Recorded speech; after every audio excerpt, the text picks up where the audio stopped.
Hello and welcome to the All 12 Signs video series for the Leo new moon.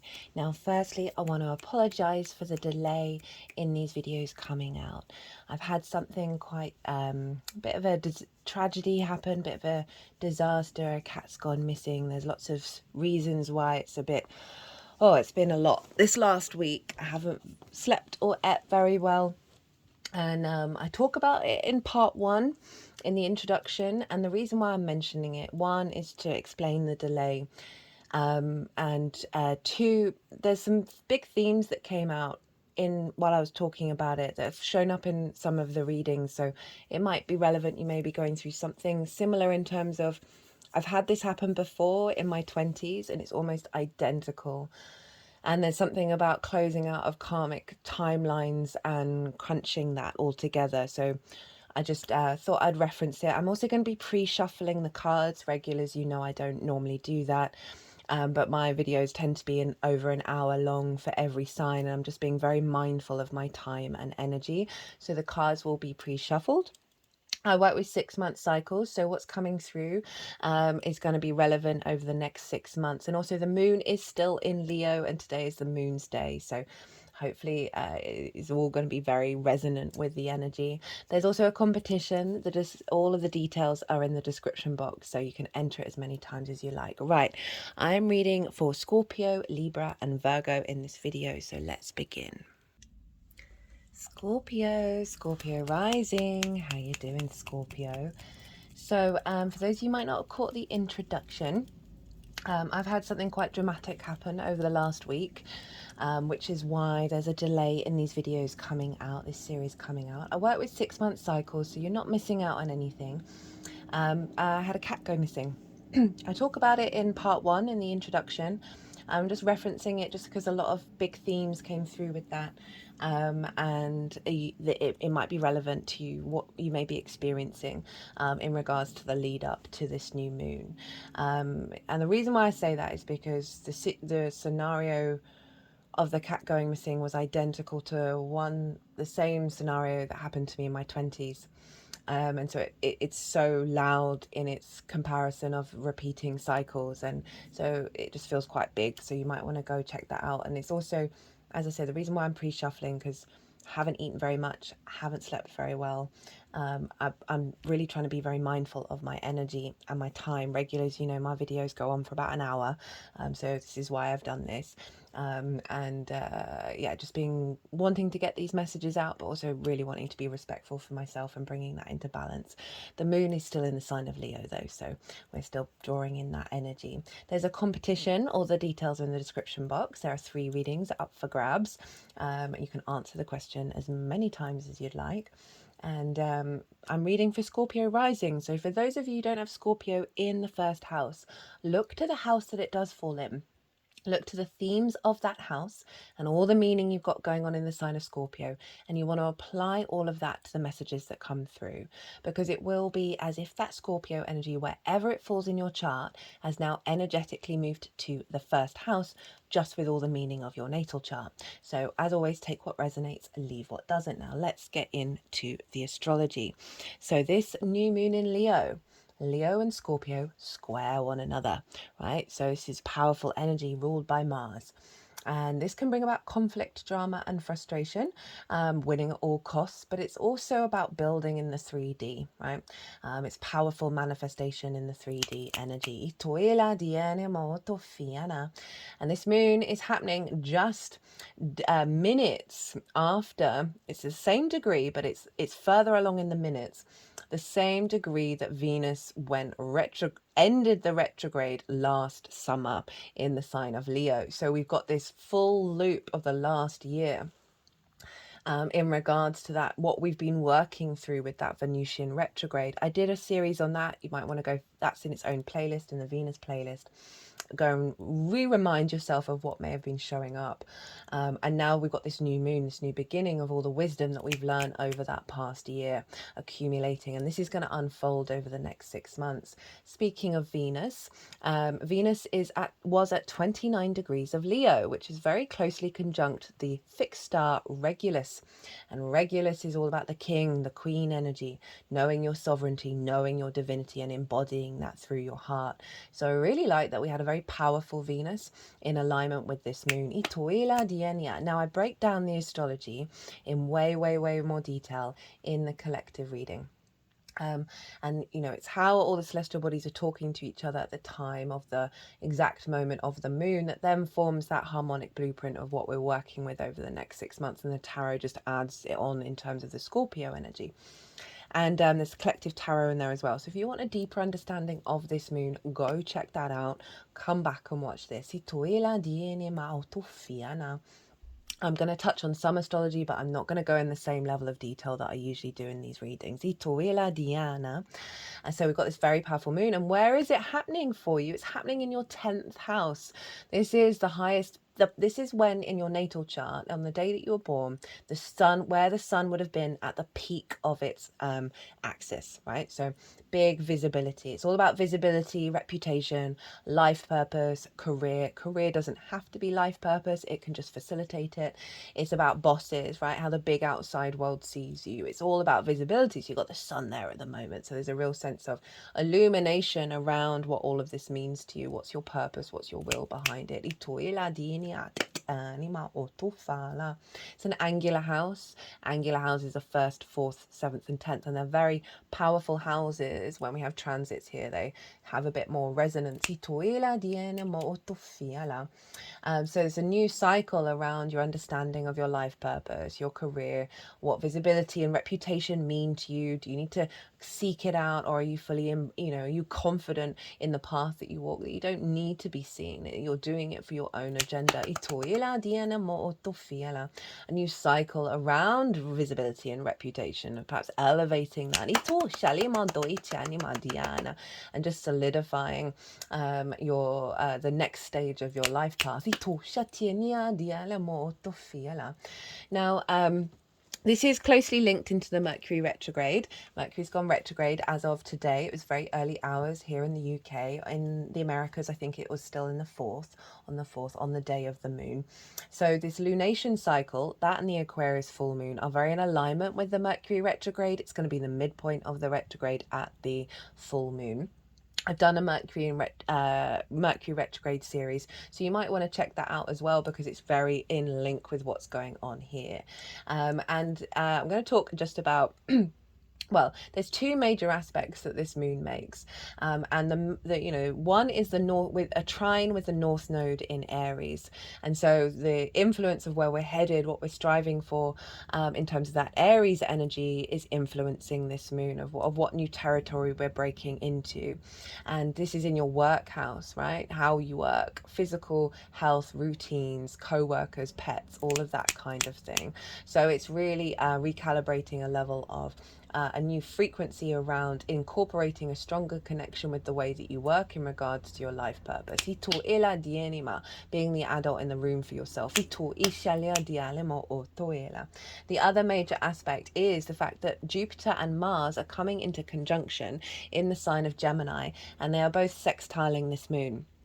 Right? Sextile is an aspect of Venus. So all of those Venusian qualities, love, desire, passion, creativity, connection, harmony, relationships, grace, diplomacy, all of that Venusian energy, very easy, free-flowing energy between these.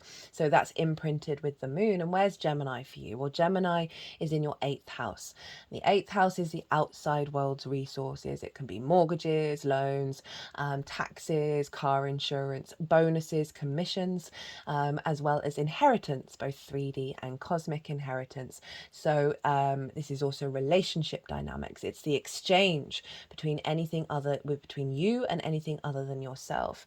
Time, money, energy, intimacy, ideas. So give and receive of it all, right? Relationship dynamics. It's a very magical house. Edgar Cayce, a very famous psychic, had stellium up in the 8th house, because you're working with the resources of source, right? You're in collaboration with that. You've got Jupiter there. I've done a Jupiter and Gemini transit series. That one is, you're not going to get Jupiter and Gemini for another 12 years. If you want to amplify it, go check out that transit. And Mars. And the way there's two messages that have come through with this combination. So Mars is our motivation, our drive, and our action, can be very independent and very impulsive in Gemini, and Jupiter brings things together in order to expand and elevate and bring wisdom and knowing, a sense of, with that, a deeper confidence, brings luck, opportunities, abundance, very generous of spirit, very jovial energy. And so this is all in your 8th house. And now with the first message is our actions, right? The good, the bad, the beautiful, and the ugly. We are going to be able to very quickly get a higher perspective around what those actions are, right? So say you've done something, you're like, oh, I wish I'd never done that. With the Jupiter influence, this is like, you find the wisdom, the perspective in order to integrate and expand very, very quickly. So like if all trauma responses come up, this is really, really helpful to work through them very, very quickly. And this is so we can have a lot of scarcity complexes, codependency, give too much, take too much with the outside world, of thinking we're never going to get what we need, not seeing it as abundant, and relationship dynamics being out of balance. These are things that might come up through the impulses of Mars that we're going to be very able to quickly clear, right? And this is all feeding with a great sense of connection and in regards to your life purpose, your career, your visibility, your reputation. So it can help move away from impulsive actions that block that. Now, the other side of this is Jupiter and Mars combined is very inspirational, abundant energy, very wise energy through our actions. So this can see you feeling more confident as you go about in the world, of feeling more as if the wheel is turning upright in regards to the actions that you take and what is given and received in return of that.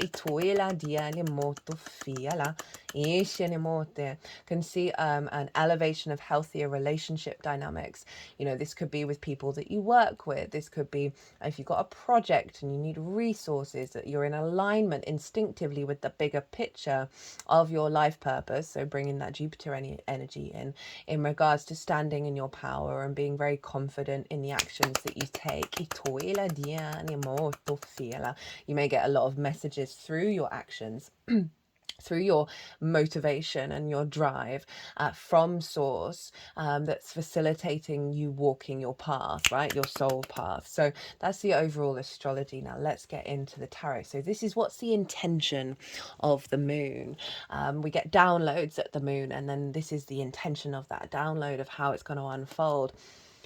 Now, Scorpio, this was wild watching these cards come out one by one. The first card out was the 9 of Swords in reverse. The second card out was the Tower in reverse.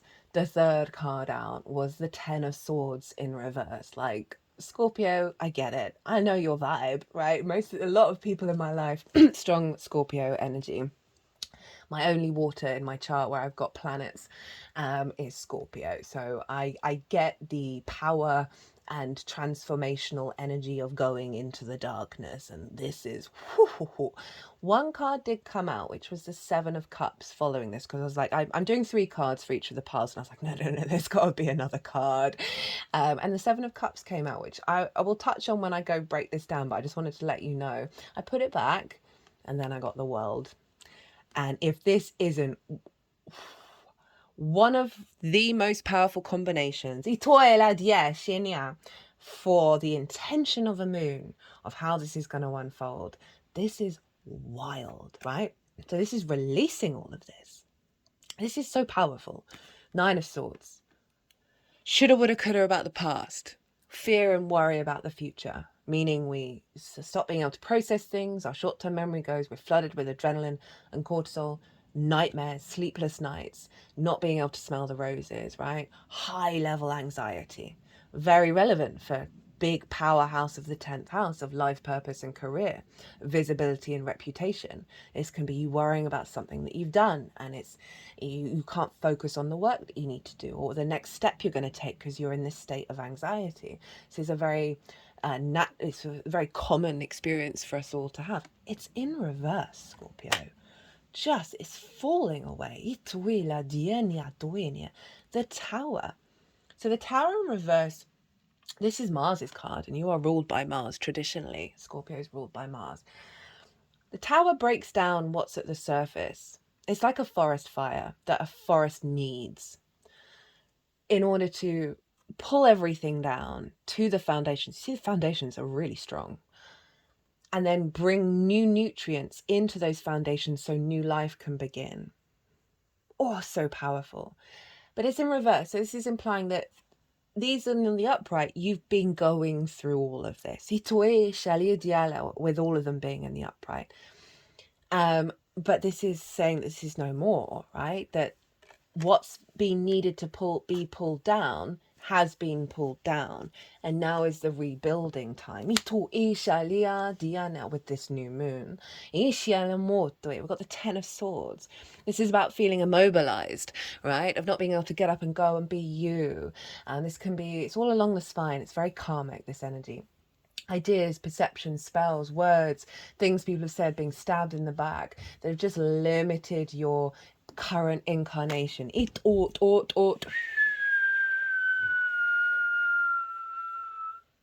They're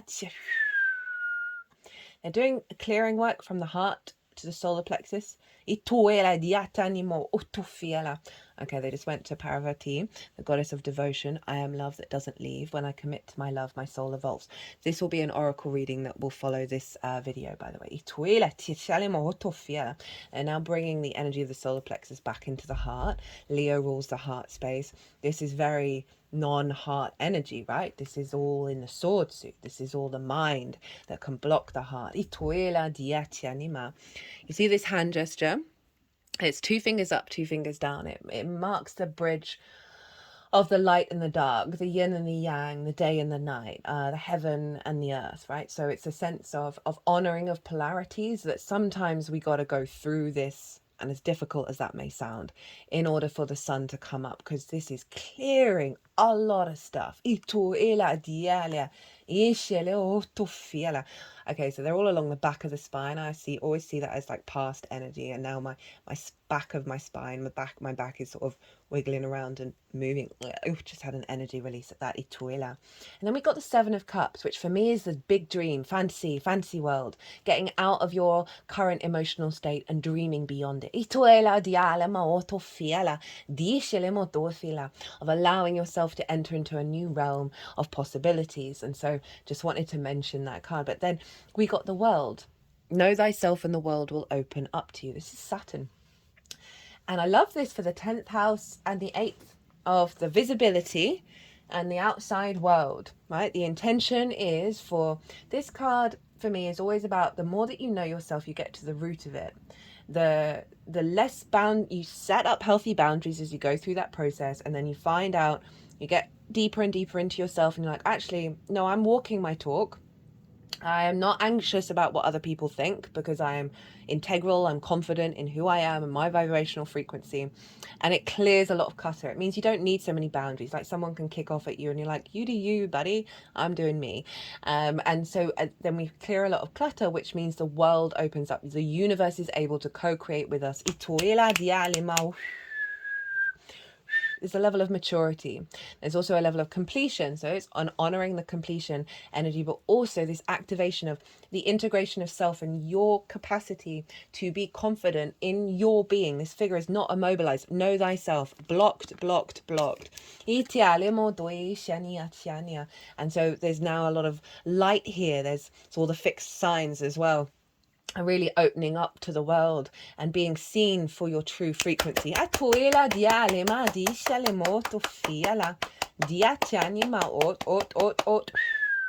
Okay, the challenge and how to work with it. 9 of Pentacles in reverse with the Queen of Wands and Justice. So the 9 of Pentacles is in fact Venus in Virgo. She's moved into Virgo now. And this is in alignment with the Mercury retrograde, because Venus is very heavily influencing the retrograde. But this, aside from that, right, Virgo is also your hopes and your dreams, right? reaping the benefits from your 10th house as well. Itati tati nia tofialima etiana. Bigger groups, friends, and alliances. And I found with this pile, what's shown up as the challenge feels like a very archetypal wound that is being released. So this figure understands the decisions that they need to make in order to, and does so in order to bring about a holistic life. Happy home, happy work, an energy of opulence in the 3D world. Doesn't have to be material, but it obviously it can be. And she's enjoying her life. She's able to relax. She's confident in the incomings, right? Itoela Diana, and this is in reverse.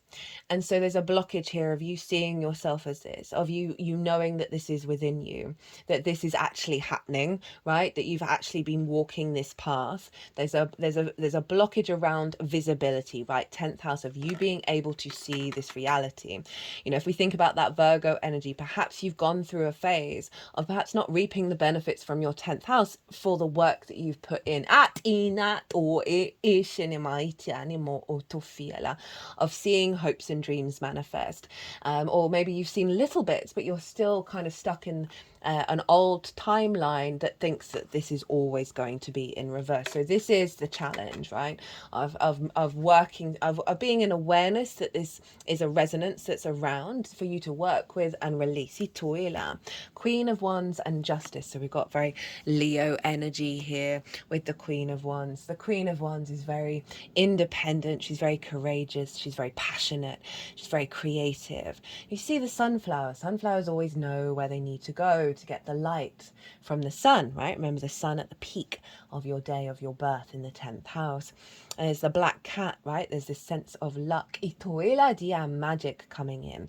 Queens are yin energy. They cultivate, they observe, they bring depth and nuance to this, to their element, right? So very virile, very instinctive, passionate energy here. So this is calling you to cultivate this within yourself, right? To cultivate it deeply, to focus on the remember the Mercury retrograde. I see retrogrades as also a very yin energy, where we are observing, where we are understanding that we're in this sort of this building energy before we launch out into the world. So we've got that Queen of Wands that's wanting you to step into your sovereign energy, wanting you to step into your capacity to find the light, right? To be able to cultivate and tend to that life purpose and career. And whether you know what that is or not, just imagine you are the Queen of Wands, holding space and really getting that fire really big. Also tapping into your sovereignty as the queen, right? She's a queen for a reason. You're here for a reason. And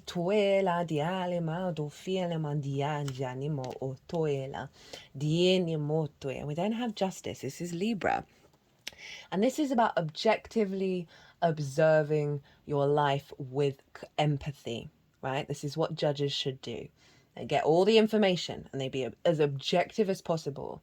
And they're also empathetic to the human condition, right? Your human experience. I always feel like this is like you talking to your friend about their problem. This is how you embody it. Whereas when we are ourselves, then we fall into the pit, right? We don't see the reality as crystal clear. We're not kind to ourselves. So this is really calling you to zoom back, right? And be in a state of calm and observe, right? Even if there are difficulties, I want you to observe where reality is shifting. I want you to observe where there may be difficulties, and I want you to be kind to yourself. I want you to be loving to yourself and realize you are shifting a timeline here, and bring a level of balance into your life. When you feel like you're seesawing, center yourself, maybe light a candle, and do, obviously be safe with fire, and do some kind of fire ritual to help bring you back into center. This is in your 12th house as well, your hidden house, your house of mysteries, the unconscious spaces, and there can be a lot of trauma and limiting beliefs in there, right? This is where grief, isolation, loss, anxiety, depression hang out, right? It's also the magic of your soul underneath all of that. It's one of the universe's cosmic jokes. So it's calling you to spend a little time in isolation, in perhaps writing a gratitude diary. If you're feeling more the other end, is to rebalance. And also acknowledge that with that justice card, that things are coming up from the unconscious for you to observe, right? Not for you to get entangled in, right? The judge is distinct from the parties involved, and to observe with empathy. Now, how to because there's clearly working with this energy is going to help you get out of disbelieving this, right? There may be some unconscious responses that come up that let you know, oh, that's why I felt like that. And also just, you know, knowing, getting into a state of balance because this is shifting. Now, how to amplify and elevate and work with the intention. We have the Two of Swords, the Eight of Pentacles, and the Emperor card. So the Two of Swords is calling you again to this figure has traveled across an ocean from another realm, and they have come to the new landscape, and they are going inward. They are meditating internally about this is Moon in Libra as well, so there's this sense of balance again.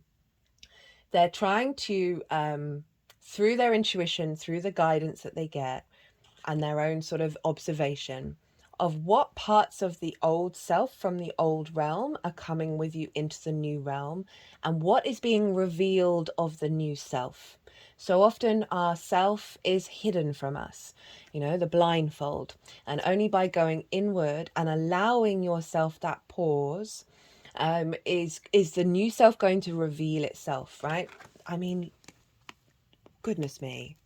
And really give yourself moments to let this unfold. We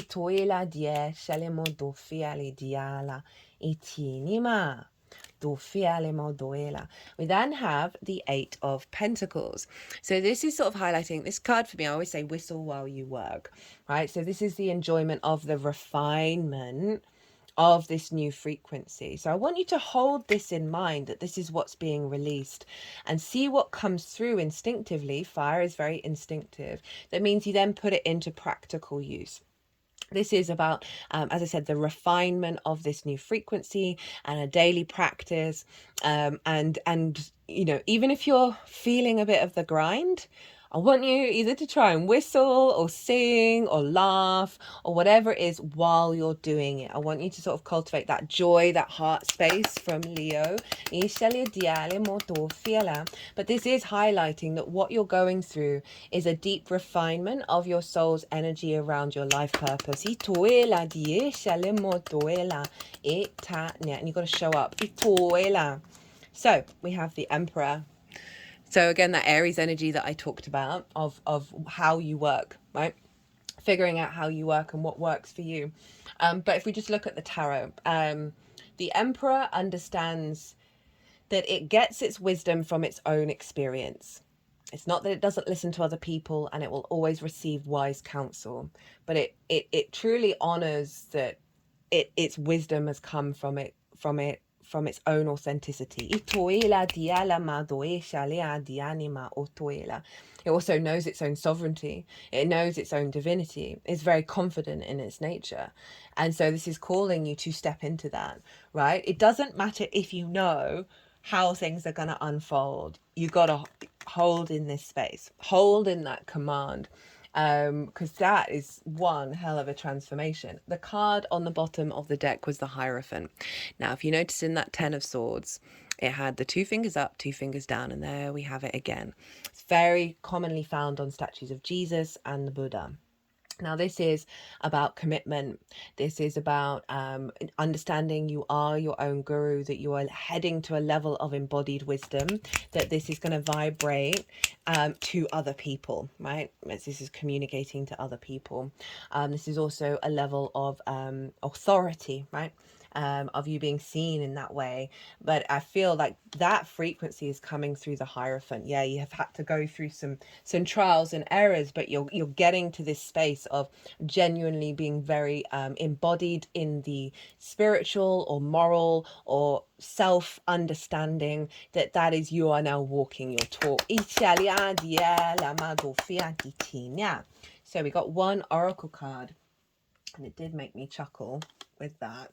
We have the cosmic womb, the divine feminine. The cosmic womb is a reminder that you're undergoing a beautiful process of birthing a new self into being. You don't know who or what it is yet, but you know it's full of life and love and passion and spirit. It's the perfect expression of you, imbued with love incarnate and ignited by the vital spark received from the divine. If you've had a difficult time in recent memory, blimey, this deck blows my mind every time. It's the Shaman's Dream Oracle. Feeling dry and stagnant or lost and unsupported, this is changing right now. You will feel newly inspired as so many ideas beckon for your attention.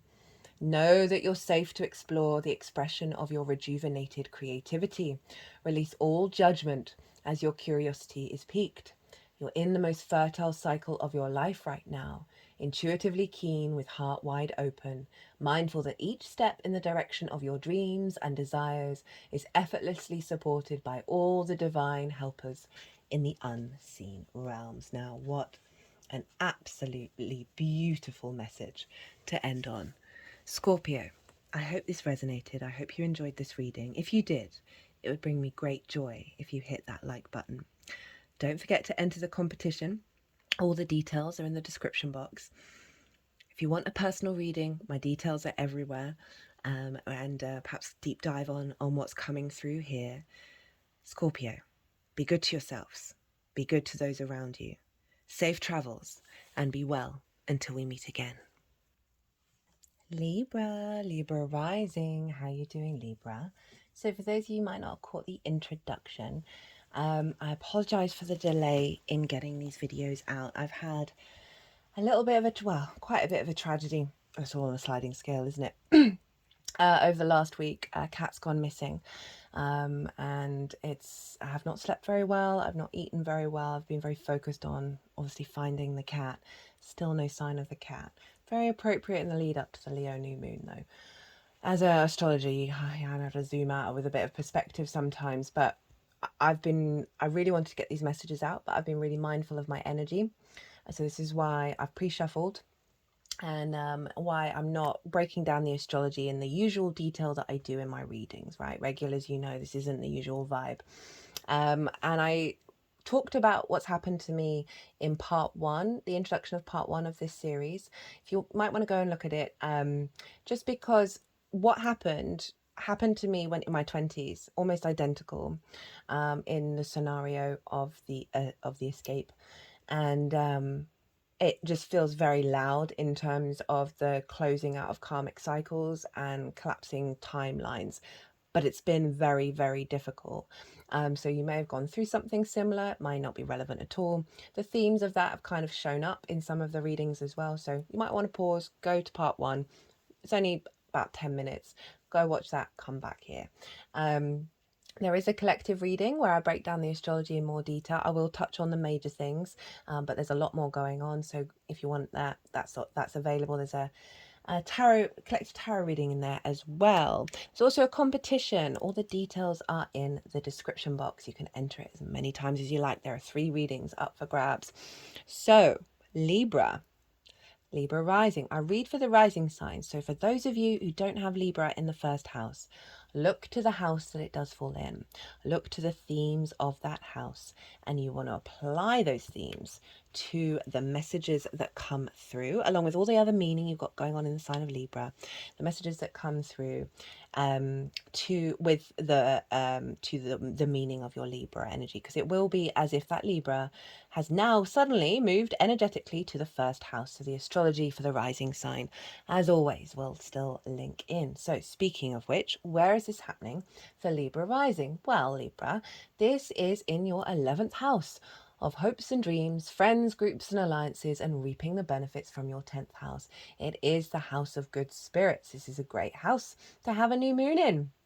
And this is sextiling your Libra energy. A sextile is an aspect of Venus, so all of those Venusian qualities, very free-flowing, easy energy, very creative, lots of connection, a sense of appreciation and value coming in. And so let's get into the astrology of the moon.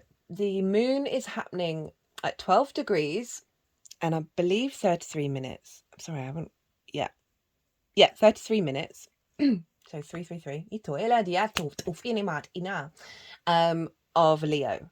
Now, Venus ended her retrograde in Leo at 12 degrees, but I believe it was potentially 12 minutes, might have been 11 minutes. Anyway, this moon is happening beyond that. So we are closing up a cycle of everything you've been working on with that Venus retrograde, what she kickstarted last summer, and we're activating a new cycle here. Now, for instance, a Libra rising of mine let me know today that this job that they thought they didn't get, they've now got, right? So there's an element of hopes and dreams coming true, right? Things that may have felt like they've gone backwards and forwards coming into fruition. And so I really love this powerful energy linked into the Venus cycle. And where is Venus? Venus was at 29 degrees of Leo at the time of this moon, very closely conjunct a fixed star called Regulus. Now, Regulus represents the king and queen within us all, our divinity, our sovereignty, our that and feeling it and in being empowered by it. So we've got this beautiful influence of Venus along with that linked into the retrograde of the next stage of like, no, we are in our power now, we are in our heart, we are in our confident Leo energy. And this is going to unfold over the next 6 months. As I said at the beginning, I work with 6 month cycles, so the download that we get then unfolds over 6 months, so you're not missing out on anything in these readings by it not happening at the time of the new moon. Now, the other astrology that's going on is this is very much in alignment with the Mercury retrograde. So Mercury went retrograde for the Americas on the same day of the moon, I believe, and for the rest of the world on the 5th. The Aquarius full moon is going to be the midpoint of the retrograde. So this particular lunation cycle is very in alignment and tied up with the Mercury retrograde. And obviously Mercury's going to move back into Leo. So I've done a Mercury retrograde series. You might want to go and check that out. I talk about big themes, especially around Venus, because Venus and Mercury were conjunct at the time of the retrograde. That we've got some big Venusian energy showing up, and obviously Leo rules the heart.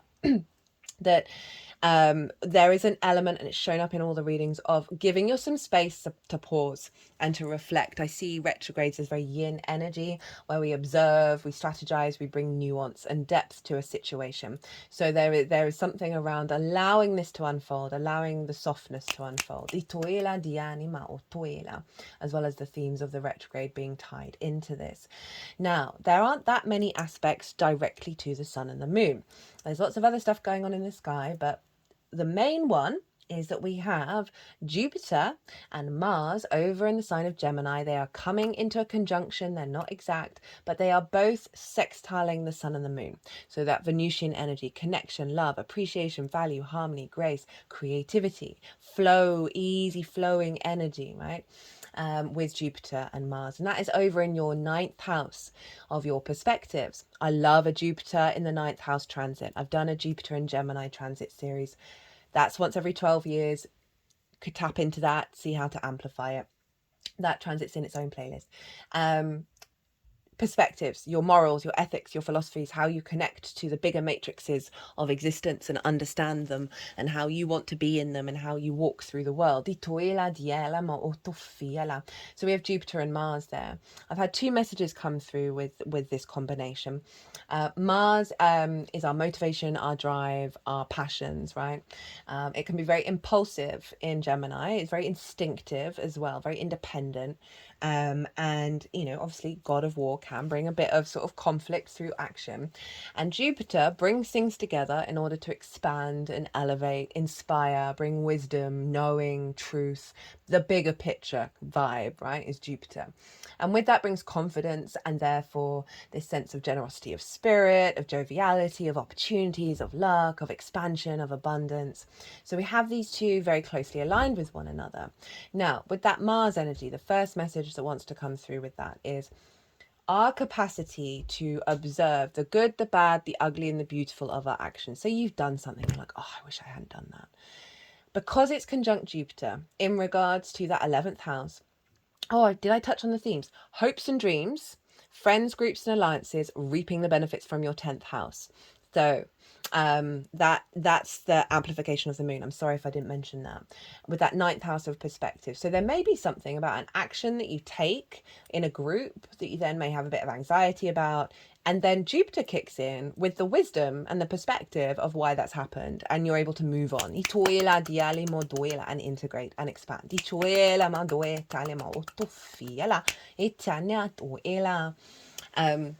The other side of that is just by these two being very closely aligned with each other, your actions, your instinctive actions and motivations are going to be in alignment with the expansion of your perspectives, with the wisdom of your perspectives.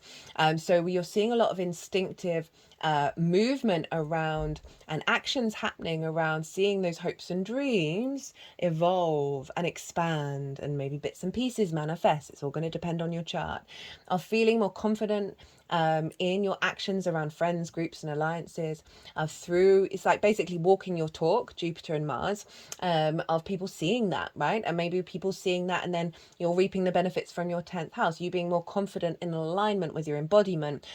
Perspectives affect everything in terms of your life purpose, your career, and then because of sort of a release of that, and you're activating a new cycle around your empowerment, right? You're seeing a different frequency around reaping the benefits from your 10th house. For example, my friend who just got the job offer.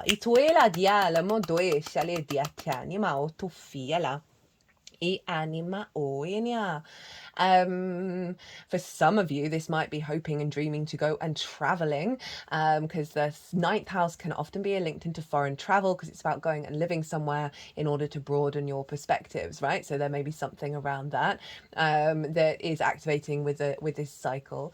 And overall, it's just genuinely feeling a lot more confident in the unfolding of things, right? Perspectives can get a bit of a bashing with everything that's going on in the world, right? Of not being able to see the joy, see the play, see the curiosity of it all. Very Gemini energy. And this can really help embody this inner heart area that's allowing our actions to be guided by that. Where we're able to hope and dream beyond limitations. You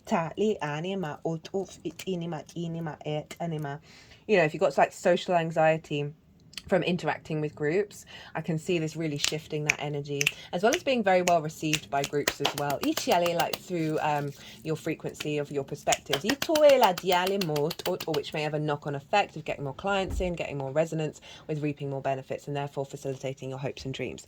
That kind of stuff. We've also got a little trine with the North Node in Aries, which is opposite your sign, Libra, in the house of the other. So this can be bringing the other, business partner, one-to-one clients, therapist, intimate friends, source, long-term romantic relationships. So any kind of dynamic where you're heading into new territory that's in alignment with your hopes and your dreams and your true perspectives, of drawing frequencies with the other towards you in alignment with that. And now let's get into the tarot. So this is the intention of the moon. So we receive downloads, and this is what's the downloads intention of how this is going to unfold. And when these cards came out, the energy that came off of them, I was like, whoa, Libra, okay, cool. We have the Tower in reverse, the Queen of Cups, and the High Priestess. So the Tower in reverse implies that you've gone through some tower moments, right? That the tower pulls down that which isn't serving you.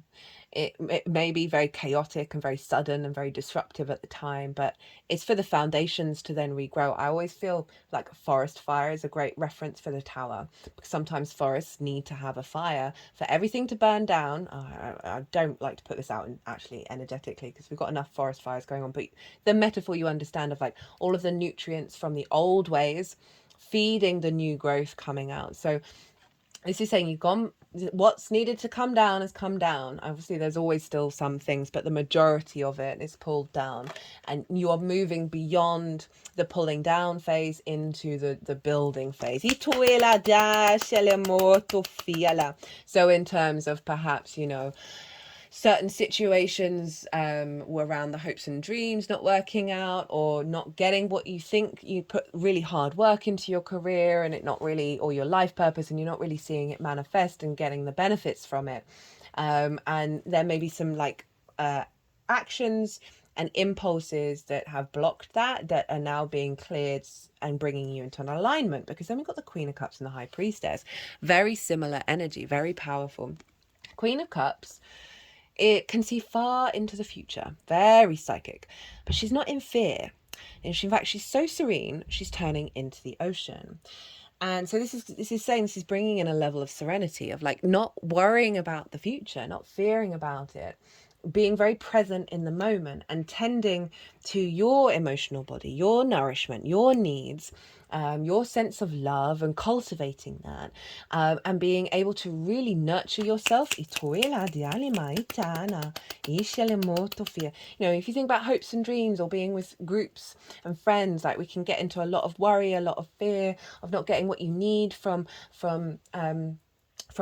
your life purpose, your career. The Queen of Cups is saying you're not going to be fearing that anymore. Instead, you're going to be able to cultivate and build a resonance of emotional connection, of love, of joy, and your intuition is going to be on point for what it is that you're guided to do.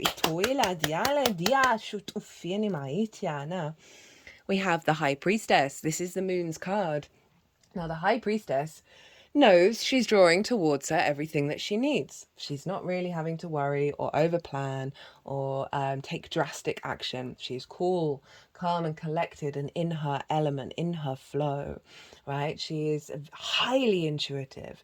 So there's something about your intuition, because of what's happened with this tower, that you've cleared some energy here that's allowing you to be in more of a flow state rather than a worry state.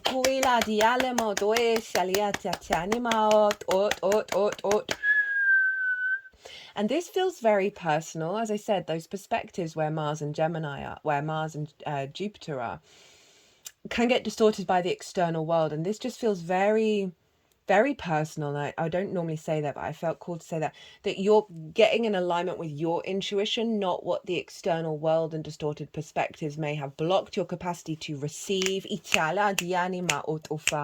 to see abundance and see serenity. And these two are just coming in and going, no, not anymore, thanks. We are now elevating the Libra energy. Now, this is the challenge and how to work with it. The Hanged Man, the Eight of Pentacles, and the Empress. So the Hanged Man is all about pause, to give yourself time for a perspective to evolve. This is the only halo in tarot representing enlightenment. This figure has intentionally paused, intentionally surrendered to see what comes through. It's all about perspective. So that's quite funny that that's shown up with the 9th house. And this is the challenge, is to do this, that there's a block around the capacity to understand it, that there is another bigger thing from the unknown realm that is trying to talk to you. And again, in terms of, I found this card in all the piles is shown up is like an old karmic cycle. Perhaps of seeing thinking the same thing's going to happen over and over and over and over and over again. The same perspective is not shifting. Some stagnant energy. Because this is the challenge, and this is, as in the difficulty to get to this space. So how to get to it? Eight of Pentacles and the Empress. So the Eight of Pentacles is, for me, this phrase is whistle while you work. This is the refinement process. This is acknowledging that a new frequency's come through and you got to put in the work, the daily effort to bring this into your body, physical realm, right? To feel it. You've got to refine that and take time and find the joy in it, the exploration of that refinement, rather than the assumptions of how it's going to turn out. It's about the process. Because when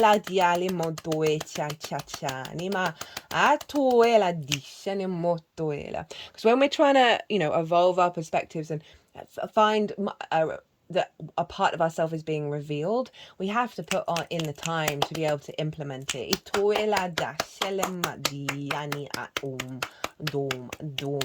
And I feel perhaps in regards to whatever situation's showing up, of being in awareness of this and that process.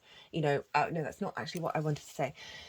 When you're working, when you're doing some kind of refinement, even if you don't think it's related to this, is to hold the space of the Hanged Man, right? Hold the space of, what can I learn? How can I shift something that I've done over and over and over again, and not seen the refinement. Okay, great. So this is practices that you do, actions that you take, perspectives that you have, where the refinement isn't there, where you're not feeling the whistle, where you're not feeling the elevation. I want you to look at that, get into the Hanged Man energy and figure out, okay, is this worth my energy, or is there another way that I can come at it? We have the Empress. So she wants you to feel good in the 3D realm, right? This is fertility, creativity, abundance, overflow, the sense of the harvest is in, right? Of just that Venusian energy. You are ruled by Venus, Libra. So there's a lot of creativity, a lot of abundance, the mindset of that. So we want to cultivate that in terms of viewing your environment, your perspective of your hopes and dreams, of what you are capable of receiving and giving. That's a very key thing with the Mercury retrograde, by the way, of cracking that open and finding more pleasure, more joy in your life, and to help amplify the resonance of the good spirits, right? Or the house of good spirits. So how to amplify what's going on here. And also this, getting in this state, helps shift the seeing that there are perhaps other perspectives of seeing the abundance in being able to do that. So how to amplify and work with the intention. We have the Star, the Knight of Wands, and the 10 of Cups. So the Star is Aquarius energy. That is your 5th house of creation energy, right? Of pleasure, of joy, amusement, games, children, literal and inner child, as creative things you birth into the world, as well as romance, dating, and love. Now, if we just stick with the Star card, the Star card is acknowledging, right? You had that Tower card, so obviously some things have gone on, that there's an element of a healing process with this that is going to serve you. And the Star is uniquely herself. She is she's unclothed, she has rid herself of masks. So this is the process of pulling back the masks, right? Being vulnerable. Of nourishing and nurturing each stage as you unfold, right? And pulling back the conditioning from society, right? Aquarius is sort of very, can often be outsiders, outside of society, of pulling back those layers of the conditioning. We've got the Devil card. This is not how the main message from this card, but this is about things that have had a hold over you, right? And allow yourself that process. This could be also about having lots of baths and really enjoying them and getting some divine inspiration come in, of communicating, singing to your water, and nourishing your water body. This is also about hopes and dreams as well. This is the hopes and dreams card, which is jokes. And this is about galactic and earth energy coming into combination, right? And from that very frequency, we heal the world around us. Focus on your hopes and dreams. Think big, dream big. Get to the root of yourself and figure out, okay, what are my true hopes and dreams? Very powerful stuff. Lots of major arcana. Then we have the Knight of Wands. Knight of Wands, very Sagittarius energy. Sort of the desire to roam, to explore, very passionate, very instinctive, very transformative, creative and courageous. A very virile energy. And that spark of energy, right? And they embody their suit. It is about movement, it is about momentum. And so this is about, I said Sagittarius, but it's fire, so that Leo energy of, whatever hopes and dreams you have, just do little things and put it into action. So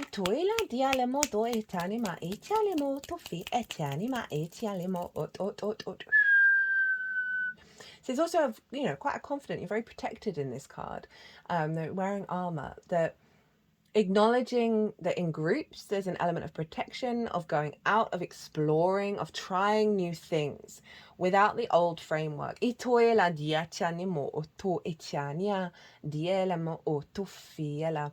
definitely something around movement that is shaking up this energy. For some of you, you might want to do some exercise classes or whatever it is that sort of shakes up that fire, of acting on your instincts without expectations or assumptions, just to see how they play out, just acknowledging that you are working with the energy of the moon.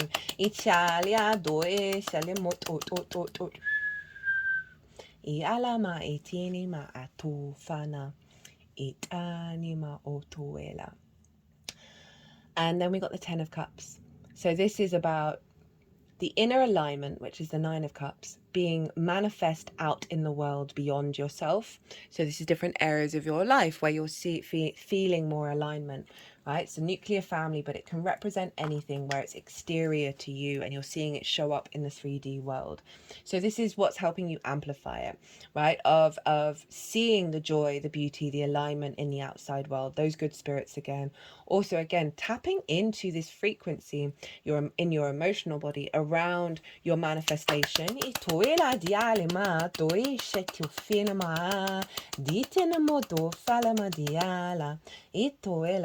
So the Devil card, this is your fourth house of your roots and your foundations.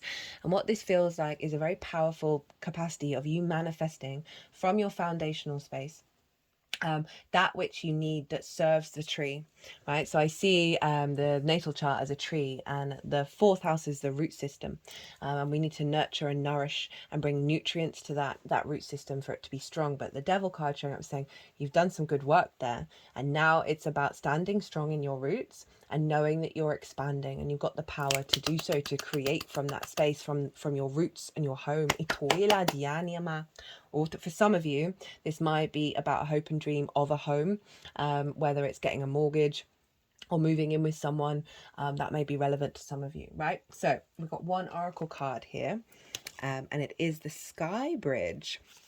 This is a Shaman's Dream Oracle. Love this deck. Possibility for union, what needs to be connected or disconnected.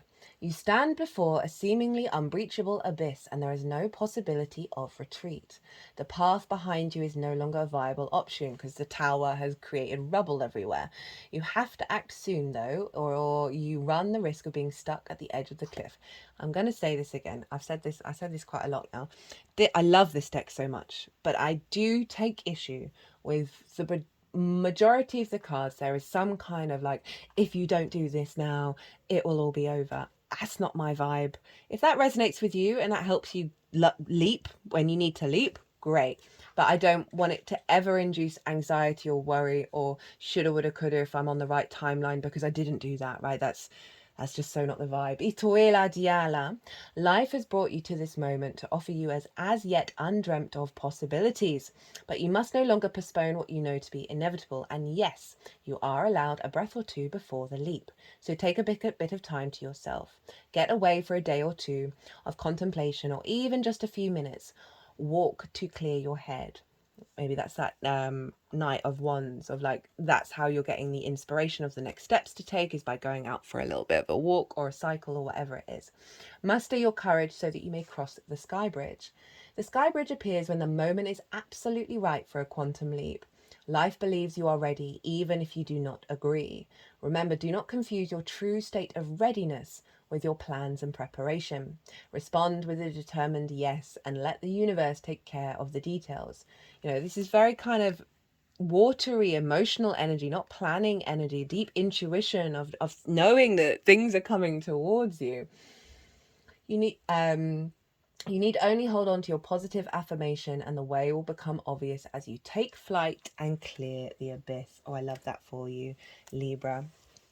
Right, Libra, I'm going to leave it at that. I hope you enjoyed this. I hope it resonated. If it did, it would bring me great joy if you hit that like button. Don't forget to enter the competition. And if you want a personal reading, all my details are everywhere. I'm a big fan of, I love doing personal readings. And yeah, Libra, be good to yourselves. Be good to those around you. Safe travels and be well until we meet again. Virgo rising. How you doing, Virgo? So, for those of you who didn't quite catch the introduction, I want to apologize for the delay in these videos coming out. I've had quite a catastrophe happen this week. A cat has gone missing and haven't slept very much, haven't eaten very much, been on full cat alert. There's lots of nuances around why this is a bit, anyway. That's why there's been a delay, and there's also why I've pre-shuffled the cards, because regulars, you know, my readings are usually over an hour, but I really need to respect my energy and my channeling and the energy levels and time, as well as really wanting to get these messages out. So I've come to a bit of a compromise. In part one of this series, I talk about what happened in a bit more detail for about 10 minutes. And the reason why I'm mentioning it is the scenario that happened to me in my 20s. When was it? Oh my God. Anyway, so there's this really stark reflection of repeating cycles, and there's some stuff that came through in what I was talking about that you may be going through something similar. You may have noticed like this big thing happen, or like, well, what, I've been doing all this work, why is this repeating again? And I've been talking on and off about crunching timelines, and this feels like it's very much linked into that. As difficult as it may seem. So if you want to go and watch that to get a sort of an understanding, it's in part one, which is the Leo, Cancer, Gemini video. So there's also a competition, and all the details in the description box, so you can enter that as many times as you like. Now let's get into the astrology. So I read for the rising signs. So for those of you who don't have Virgo in the first house, look to where Virgo falls in your natal chart. Look to the house that it's in and the themes of that house. You want to apply those themes, as well as all the meaning you've got going on in the sign of Virgo, to the messages that are coming through, because it will be as if that Virgo energy has now energetically moved to the first house. So take what resonates, leave what doesn't. The astrology will still link in as always. So let's get into the astrology. So Virgo rising, where is this happening for you? This is happening in your 12th house, your hidden house, your house of mysteries. So this is where the unconscious spaces are, you know, the unseen realms, and in those unconscious spaces can be trauma responses and limiting beliefs. This can manifest in anxiety, depression, grief, loss, isolation, all of these sort of all that good stuff that we as human beings, we work through. Now, underneath all of that is the magic of your soul. The 12th house is very personal, can be very, very personal to you, but not integrated with the rest of the chart. It may be an energy that you tap into in private, or in a sense of being hidden. I always say with people who are interested in astrology, clients, do work on the 12th. Try and bring that energy into the rest of your chart, and that is when you'll see the growth happen. But it can be a difficult transit, having things going on in the 12th. And obviously Venus is now just left and moved into your sign, Virgo. We have Mercury moved through Leo, and the sun and the moon. So you may have been going through some heavy transits, right? But underneath all of that is the magic of your soul. So it's a very magical house. There's a flip side to that of, you know, when we're in a state of meditation, going into a state of isolation, we can really tap into our essence and our being and our higher self. But we've got this beautiful new moon happening here.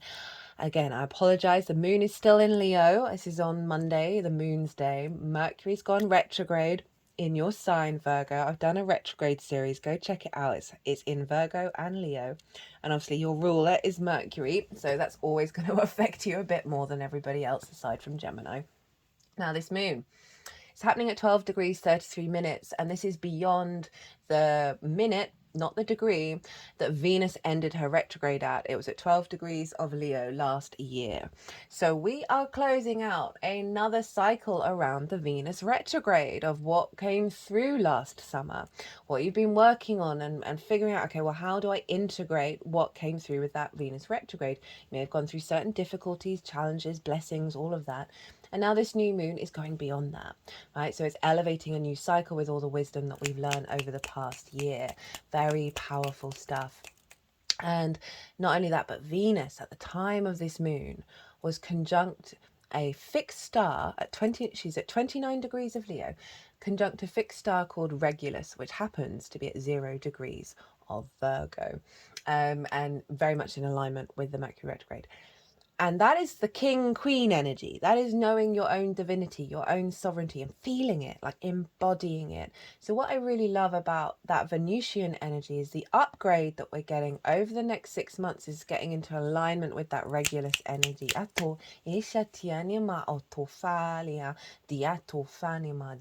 sense of sovereignty. And so that's having an influence. Now, I talked about the Mercury retrograde. Now, this is lunation cycle. The new moon and the full moon are very much in alignment with the retrograde. Began about 14 hours after the new moon, the retrograde, and the midpoint of the retrograde is at the Aquarius full moon. So this is all very linked in with what's going on with this new moon as well. So as I said, you might want to go check that out. In terms of a lot of the readings have shown up of calling us to pause, to observe, to let things unfold, to see what comes through rather than direct action immediately in order to integrate the intention of this moon. So I see retrogrades as yin energy, where we observe, we bring nuance, we bring depth to something rather than immediate action. So very, the energy that's come through in a lot of these readings has been very similar in that regard. Now, I'm not going to go into the astrology into too much detail.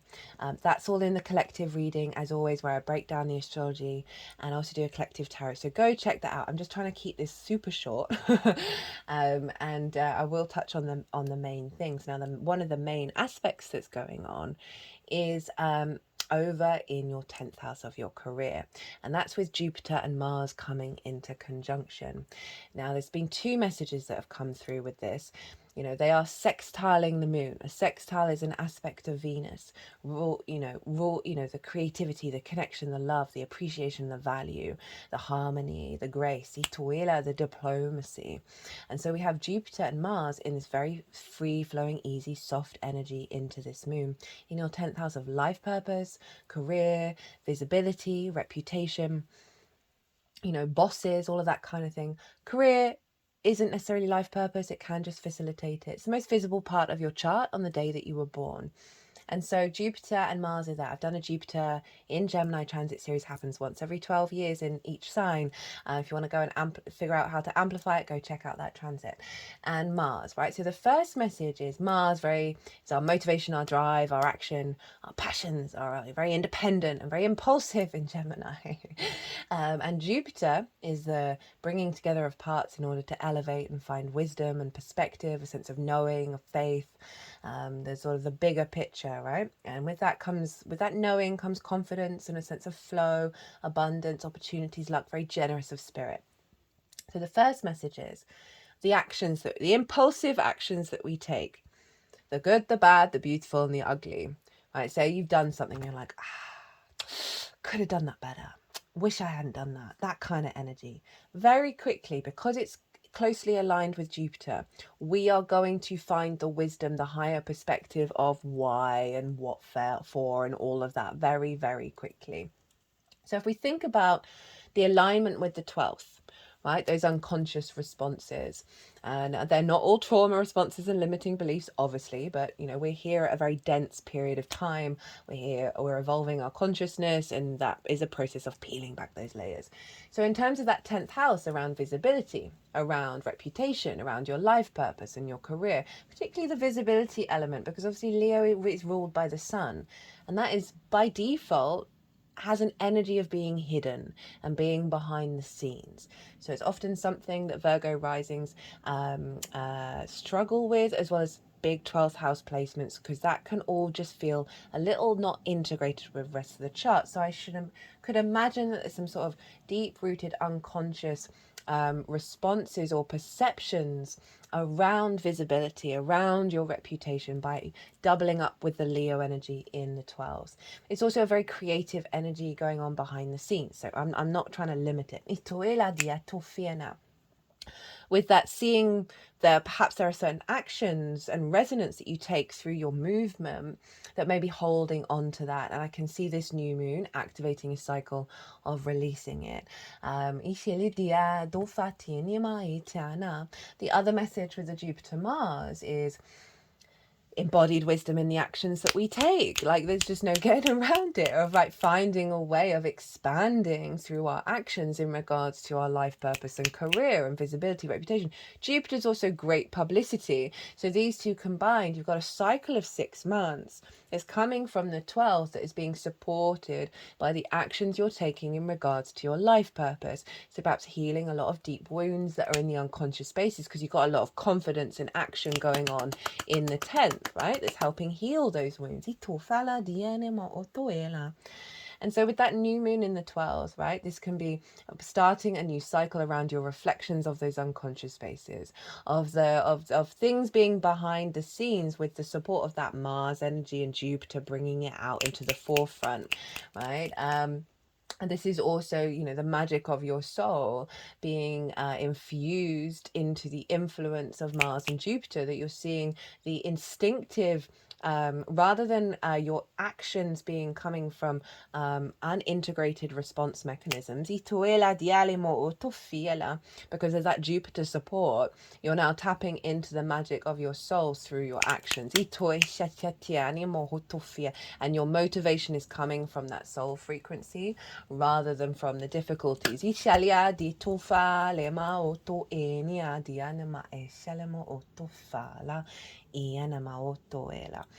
So I'm going to leave it at that. There's a lot more going on, but I'm gonna get on with the tarot. So this pile, you got a bonus card with this one, because I was only doing 3 cards a pile. This is the intention of the moon. So how all the celestial bodies are talking to each other at the exact moment of the moon brings down a download. And then this is the intention in regards to your Virgo rising energy.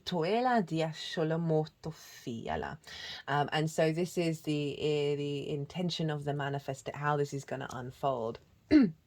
We have the 3 of Swords in reverse, the 8 of Swords, which is Jupiter in Gemini, in reverse, the High Priestess, and the King of Pentacles.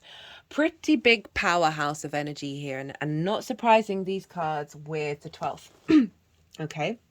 So the intention of this moon, the cycle of this moon and how it's going to unfold, is to release some heartache, right? Leo rules the heart.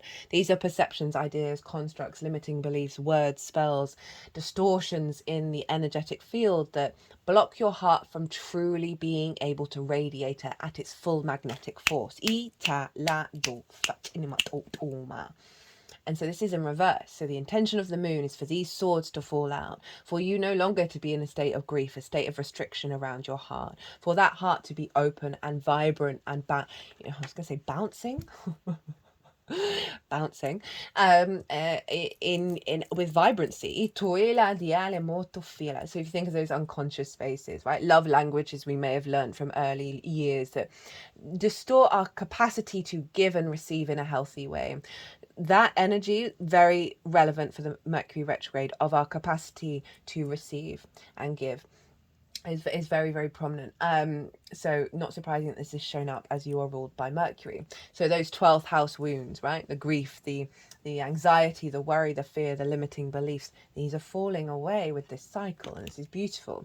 Along with the eight of swords in reverse. So this is about illusion. Again, ideas, constructs, perceptions, words someone said to you when you were 3, can trap an energy in our mind and therefore in our responses deep in the unconscious that create this structure that keeps us safe. That's the intention, but it keeps us limited, keeps us sort of like mollycoddled, right? Like it's the over mothering principle. You know, these ideas running around that have blocked your ability to expand and move out in the world. These are being there's a cycle of these coming undone, right? The illusions falling away. You're going to be able to move and move out in the world. So there's a sense of movement of that magic of your soul out into the world, having been released from blockages. We then have the High Priestess, very intuitive. It's the Moon's card herself. Now she knows that she is drawing towards her that which brings her abundance and fertility. She is blending the material and the metaphysical realm together with the 2 pillars of making sure her needs and her nourishment are met. The heightened intuition. So you're clearing out a lot of things that have blocked the full embodiment of your intuition from the magic of your soul.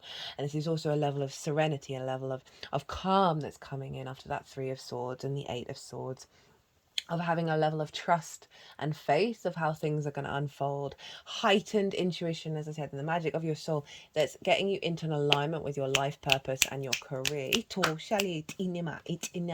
we've got the King of Pentacles, right? Even though you got Gemini in the 10th, this is like manifesting in the 3D world. So it's coming out of the intuitive realm into the 3D.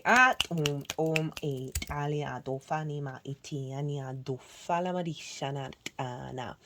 And you know, the King of Pentacles holds the golden scepter, and the only other person who does that is the Empress, which is Venus. So there's this capacity to create from a place of abundance, right? It's not with expectation of abundance, it's just a knowing, it's a feeling, and a joy of doing so. You see all those grapes, they represent the harvest. It's a very opulent card. Kings take action, they are sovereign in their nature. There's a level of maturity. So we can see this through your Virgoan energy of your embodiment through the 12th, right? Through the healing of the 12th, of your actions coming more from a place of abundance rather from these distortions in the upright. So,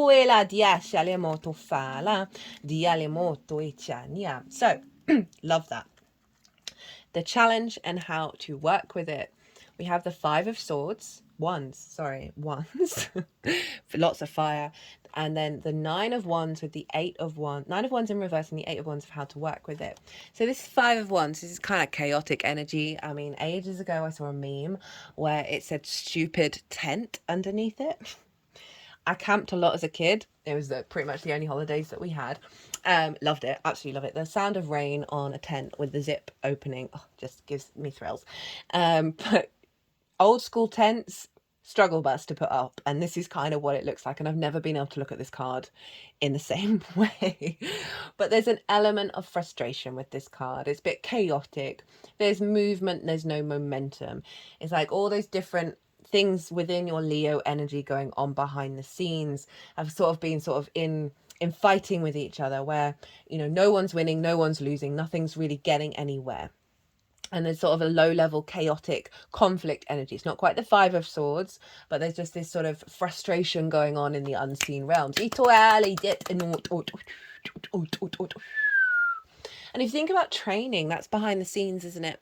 Rather than the actual event that's out in public. So there's something about something going on behind the scenes. But it is about training. So there's an element of even though this is chaotic, you've gone through processes of training in order to get to where you are now. So this card that's shown up in nearly all this, it's felt like this is an old paradigm. So this may have popped up, but hasn't been very present recently. Okay. If it's a challenge for the cycle to be an awareness of this is the old paradigm. That's kind of what I've been getting. Yeah, you may get resonance of this in the 3D or going on behind the scenes, but I don't feel like it's going to feel as intense as it has done in the past. But there is something about having calm, right? Of figuring out, okay, what are those 5 wands? How can I narrow it down to one? Just focus on that for a bit. Do they need to be in competing? Why are they competing? What is it that's deep rooted that means that they're in this state? And find a way through the labyrinth. How to work with this energy. 9 of Wands in reverse. So the 9 of Wands upright is kind of like all by yourself, having to do all the work, exhausted, burnt out, constantly on the defensive, usually for the good reason initially of people coming at you, ideas, whatever, your unconscious coming at you, whatever it is, where you've had to be on the defensive, but you've stayed in that space, of like, oh, this is always going to be the way, right? It's quite a stagnant energy, even though it's very strong and powerful because they're still standing. I struggle with this myself. Of like, oh God, when's the next challenge is coming along? And it's all about perspective. And what I love about this being in reverse is it's calling you to shift your perspective. If this energy pops up, it is genuinely saying, hey, is there a way of you looking at it from a different perspective? Are you able to navigate away from being on the defensive, of also feeling like you're alone and you're not supported? Are there guides you can call on? Is source you can call on? A friend, family, whatever it is. There's there is a frequency around of not asking for help, of not wanting to be vulnerable. Vulnerability, again, is another key aspect of the Mercury retrograde when it moves back into Leo. So this is about a shift in perspective of, okay, maybe I can take down some of the internal battlements.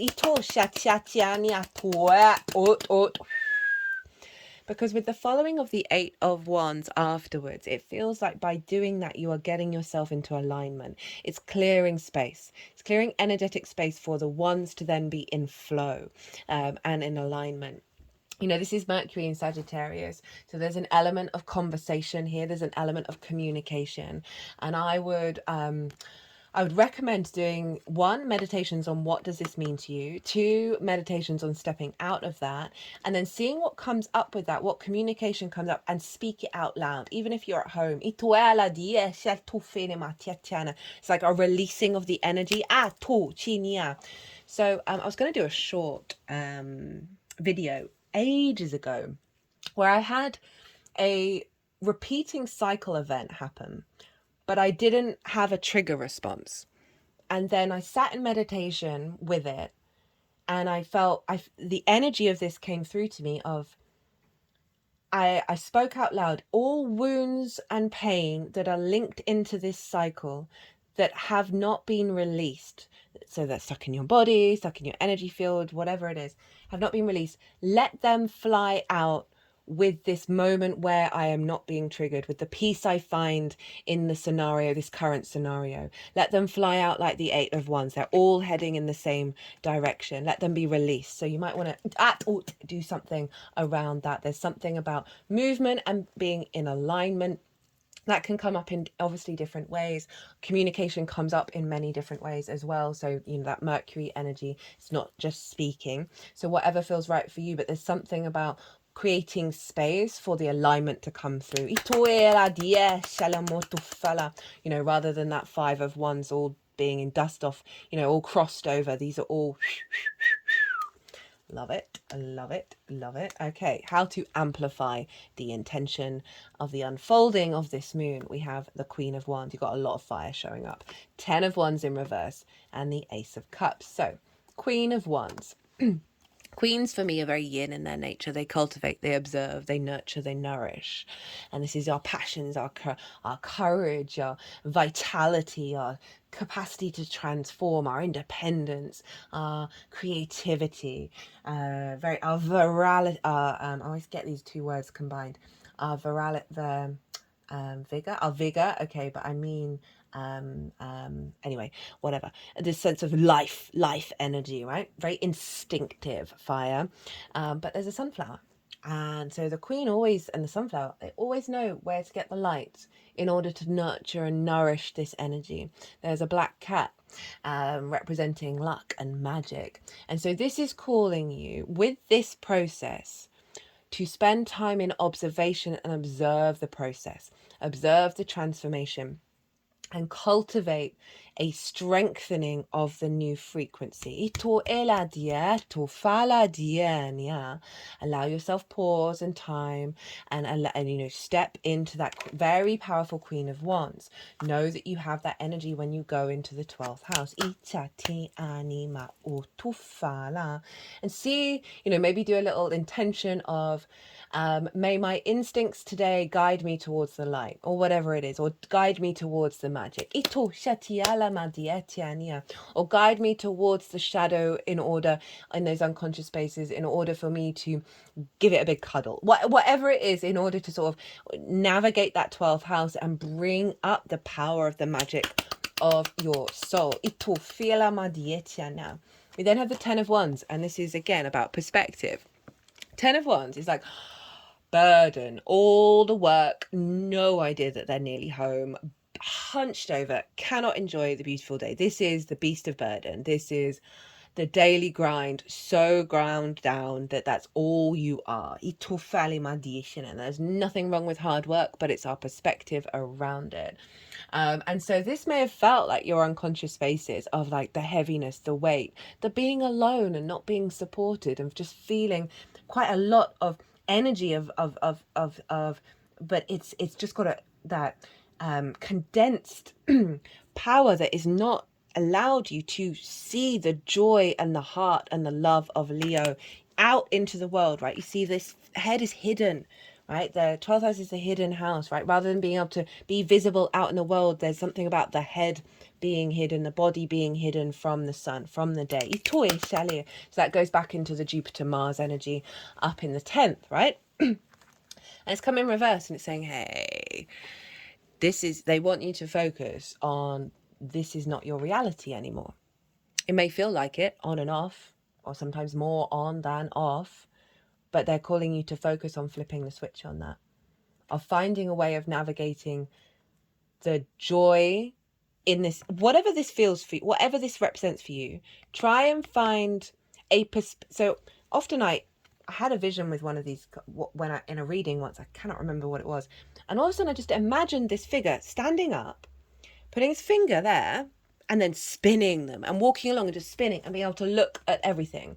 So it's all about that frame of mind around how you perceive things. That may be a helpful little image to have while you're doing something that feels quite heavy, where you're in a heavy space, of then recalibrating it. You can shift that perspective, you can release that burden. And also, this is how to amplify it, is this sense of of engaging with the things that you've got to do, right? Engaging with that shadow work, perhaps with the 12th, whatever it is, or your career, and you're just feeling a bit heavy and a bit down, is just do a little dance. I don't know why I feel like I'm called to say that, but just do a little dance. I was looking at the feet as if someone's walking on the ceiling. It's about doing something quite unexpected, just to shift it, just to absolutely just go, all right, I appreciate and value and love you, but I'm going this way. We then have the Ace of Cups, which is kind of like a similar message in terms of this sense of how to elevate what's going on here, is to tap into peace, is to tap into an overflow of love, a sense of abundance, right? The universe is offering you this to tap into, of your emotional body. You may want to do some cleansing in the bath, of bringing that dove of peace energy into the water, and releasing this in the upright. That's allowing more freedom in your energetic body, in those unconscious spaces, obviously trauma stuck in the body, and then recalibrating the water in you, because you've got the High Priestess as well, which is obviously the moon and intuitive, and so can be often deemed as very much a water energy. Do things that make you feel love, do things that get you into a space of peace, create more time in your life for that, and really tap into the fact that your resources are overflowing. You have the capacity to tackle anything. So we've got the Four of Wands at the bottom of the deck. I love this. This is about celebration. Having got done, this is for me the harvest. But to get to the harvest, you need to put in the daily grind to get those vegetables growing, right? Or wherever it is you're bringing in the harvest. But the harvest is here. So this is the great satisfaction after doing the hard work and then coming home with everyone you've been working with and having a massive party, right? So this is generally, give yourself space to celebrate the work that you have done. Give yourself space to celebrate both internally and externally. Do something really nice for you. Celebrate the little moments. And really focus on the joy of the work and the joy of the completion. But it's also kind of saying that you are going to be celebrating something, having put in some hard work. Like, there's no getting around that. So you got an oracle card. It's the Magician's Sword. Very funny for Mercury, because Mercury is the magician. Confidence in your magic. And at the bottom was hollow bone and teachability. Now, I do feel called to read both of them. I did want to show, I felt called to show you this, but now I'm feeling called to read it to you. Teachability, humility, being empty so that the wind of spirit can breathe through you.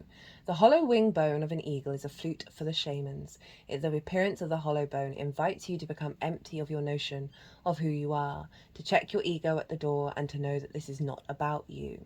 Relinquish your need to be right and to express an opinion, as this will not change anything right now. You're being called to practice humility. Hollow yourself out and hear the wind blow, because I feel like it's linked into this. Hear the wind blow through you and play you like a flute. You will learn the language of the squall and the storm and understand the message in the summer breeze.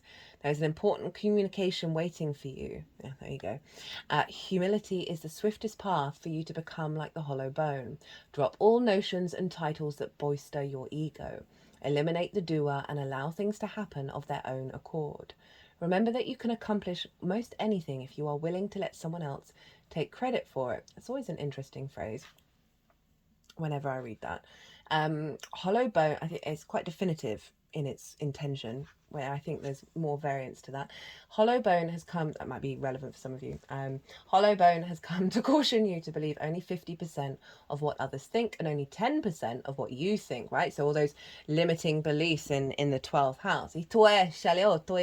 Trust your experience, not what you have read in sacred books or holy texts. This will allow you to turn apparent danger into opportunity. Remember, I feel like it's trusting the experiences that you're feeling after this new moon. There's been a lot of it for a lot of the signs of like observe reality rather than looking to what the past may have been and expecting it to recreate. It's about observing reality. So any little milestone, any little thing, celebrate it. Remember that you are an insignificant grain of sand in the grand scheme of life and as important as the brightest sun. Well, there's that Leo. So that feels like a useful tool to help get you into that alignment, right? Of maybe doing a ritual of feeling like, of turning into the hollow bone, of the fact that the wind of spirit can blow through you, as in like your chi is really in alignment where you're able to embody the spirit rather than get distorted by that eight of swords, three of swords.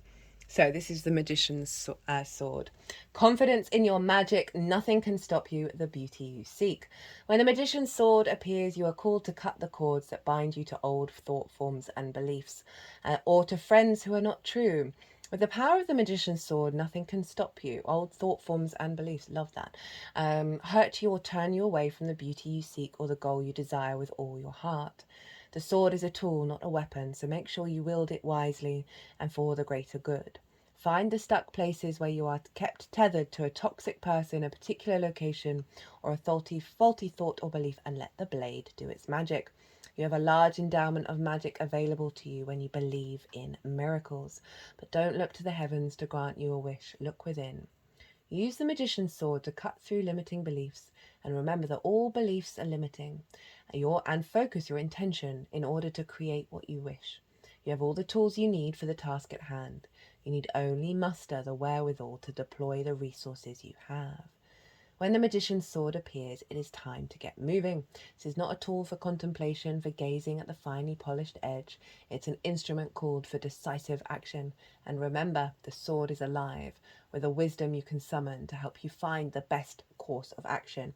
Do not hesitate. Act. Well, what a powerful reading, Virgo. I hope it resonated. If it did, don't forget to hit that like button. It would bring me a lot of joy. Also, don't forget to enter the competition. If you want a personal reading, my details are scattered all over the realm and the universe. Never said that before. Virgo, be good to yourselves. Be good to those around you. Safe travels and be well until we meet again.